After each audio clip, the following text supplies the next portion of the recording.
Hello everyone, अब आपके लिए आ गया है एक बहुत बड़ी अपॉर्चुनिटी। आरआरबी ने फाइनली रिलीज कर दिया है एनटीपीसी 2025 का ऑफिशियल नोटिफिकेशन। जो पोस्ट है वो है for non technical popular categories for graduate level. तो चलिए हम डिटेल में जानते हैं। सबसे पहले हम बात करते हैं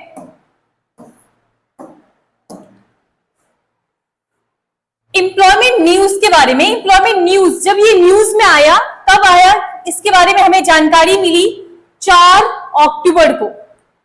अब ऑनलाइन एप्लीकेशन का जो डेट आया, जिस डेट से आप इस फॉर्म को फिल कर सकते हैं, वो है आपका 21 अक्टूबर। 21 अक्टूबर से आप इसका फॉर्म फिलअप कर सकते हो और जो लास्ट डेट होने वाला है फॉर्म फिलअप का विल बी 20 नवंबर। तो 20 नवंबर आपका लास्ट डे होने वाला है फॉर्म फिल करने के लिए। अब क्योंकि फॉर्म फिल तो हो जाएगा, पेमेंट की अगर बात करें कि कुछ प्रॉब्लम की वजह से आप पेमेंट नहीं कर पाए उस दिन, जिस चालान सिस्टम भी होता है, तो अगर आप पेमेंट नहीं कर पाए तो उसके लिए भी आपको 2 दिन एक्स्ट्रा दिया गया है, यानी 22 नवंबर आपका लास्ट डेट रहेगा जहां पे आप फी पेमेंट कर सकते हो। फिर अगर आपको कुछ करेक्शन की जरूरत है तो आपको करेक्शन के लिए भी टाइम दिया गया है, स्पेसिफिक डेट मेंशन किया गया है।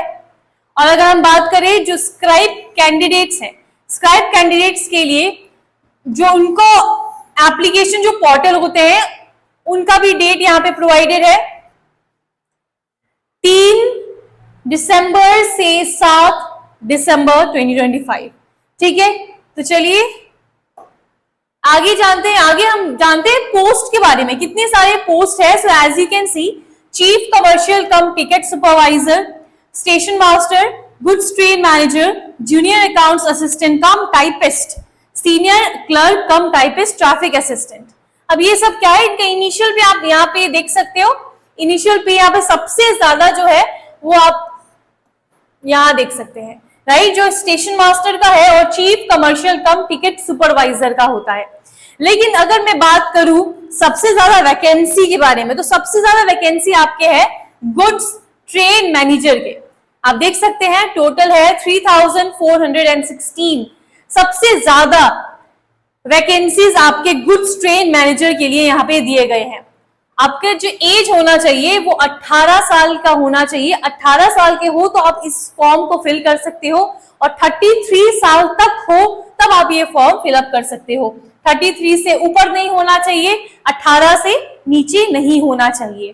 ठीक है, उसके बाद 921 आपका है junior accounts assistant cum typist के लिए। ट्रैफिक असिस्टेंट के लिए सबसे कमती है विच इज 59, एंड 638 जो वैकेंसीज है वो आपके है सीनियर क्लर्क कम टाइपिस्ट के लिए। स्टेशन मास्टर के लिए 615 है, and chief commercial cum ticket supervisor के लिए 161 है। टोटल मतलब वैकेंसीज जो आए हैं वो अच्छा खासा आया है, 5810 आपको टोटल वैकेंसीज देखने को मिले हैं। एज ग्रुप आपका होना चाहिए 18 से 33 साल तक, अगर आप है तभी आप इस फॉर्म को फिल कर सकते हैं। Lower age not born after, अगर किसी का डेट है 1 जनवरी 2008 से अगर ज्यादा है तो भी आप इस फॉर्म को फिलअप नहीं कर पाओगे। आपका डेट यहां तक ही होना चाहिए। Upper age limit, date of birth not earlier than, और इससे पहले नहीं होना चाहिए। आप देख सकते हो अनरिजर्व के लिए एंड ईडब्ल्यूएस के लिए ये आपका डेट लिखा गया है। ओबीसी के लिए आपका 2/1/1999 है, एससी एसटी के लिए 2/1/1988 है। ठीक है,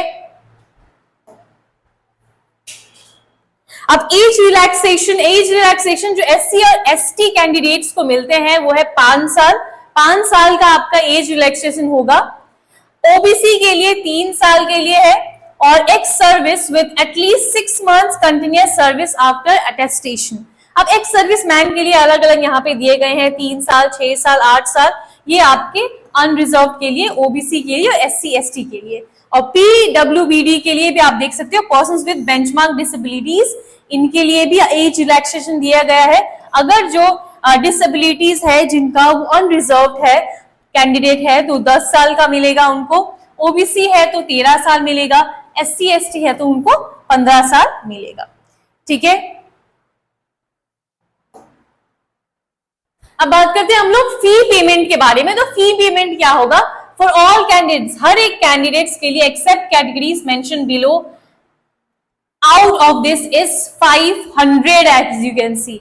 सभी कैंडिडेट्स के लिए यहाँ पे 500 है आपका फीस। अगर आप ये फॉर्म फिलअप कर रहे हो तो यहाँ पे 500 आपको है, एन अमाउंट ऑफ 400। अब इसको छोड़ के, इनको छोड़ के क्या है 400 आपको है।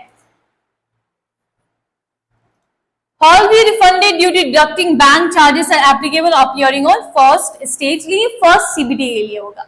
For candidates who belong to SC, ST and ex-servicemen, female, transgender, minorities of economically backward class, अब जितने भी यहाँ पे मेंशन कैटेगरीज है उनके लिए जो फी पेमेंट होगा वो क्या है 250 आपका यहाँ पे फॉर्म फिलअप है।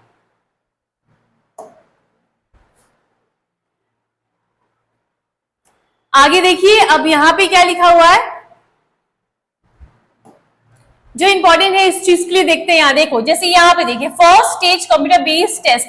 अब जो CBT 1 है उसका जो प्रोसेस होता है, एग्जाम पैटर्न क्या है, आपका एग्जाम जो ड्यूरेशन होगा वो 90 मिनट्स का होगा, 90 मिनट आपको मिलेगा, जिसमें जनरल अवेयरनेस 40 होंगे, मैथमेटिक्स 30 होंगे, जनरल इंटेलिजेंस या रीजनिंग होंगे 30, मतलब 3 ही बस आते हैं।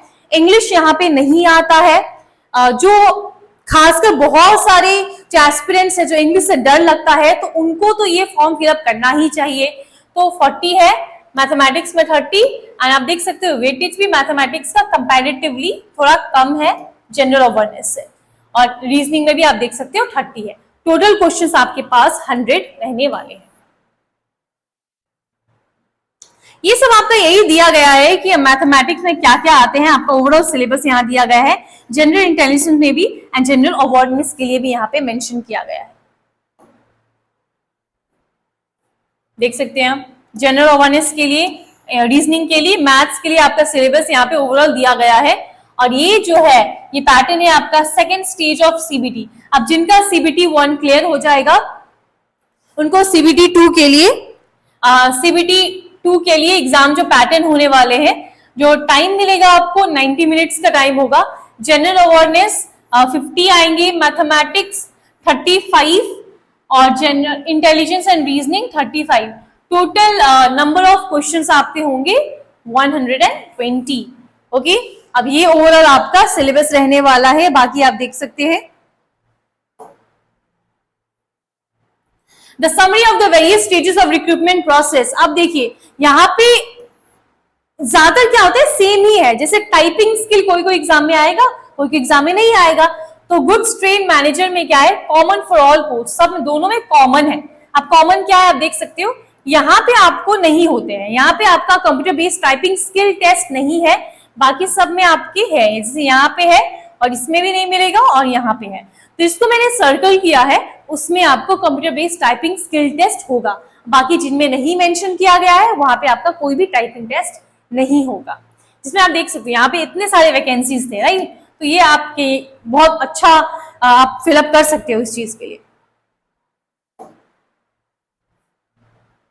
अब आप फॉर्म फिलअप करोगे कैसे, तो सबसे पहले क्या करना है, आपको एक अकाउंट क्रिएट करना है। अकाउंट क्रिएट करने के बाद आइडेंटिटी ऑथेंटिकेशन एडवाइजरी होगा, general guidelines, submission of online applications. बहुत सिंपल प्रोसीजर, कुछ टफ प्रोसीजर नहीं है। जैसे हम फॉर्म फिलअप करते हैं साइट में जाके, वैसे ही करना है आपको, लेकिन कुछ इंपॉर्टेंट चीज है उसको ध्यान में रखते हुए करना है।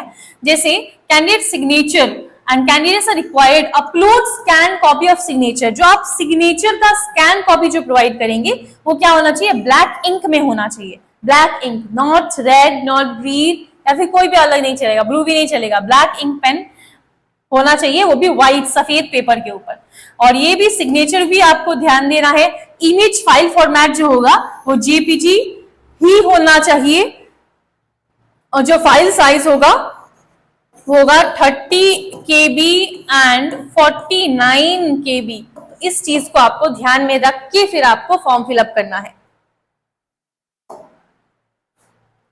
ये चीज जो आपको जानने की जरूरत है, अगर आप जहां के भी कैंडिडेट्स हो, वहां के ऑफिशियल नोटिफिकेशन, जैसे सिलीगुड़ी आप देख सकते हो, ये सिलीगुड़ी का है, तो आप सिलीगुड़ी से अगर हो तो आप यहां से फॉर्म, ये वेबसाइट में जाके फॉर्म फिलअप कर सकते हो। ठीक है, तो सभी लोग फॉर्म फिलअप कर लीजिए एंड बेस्ट ऑफ लक।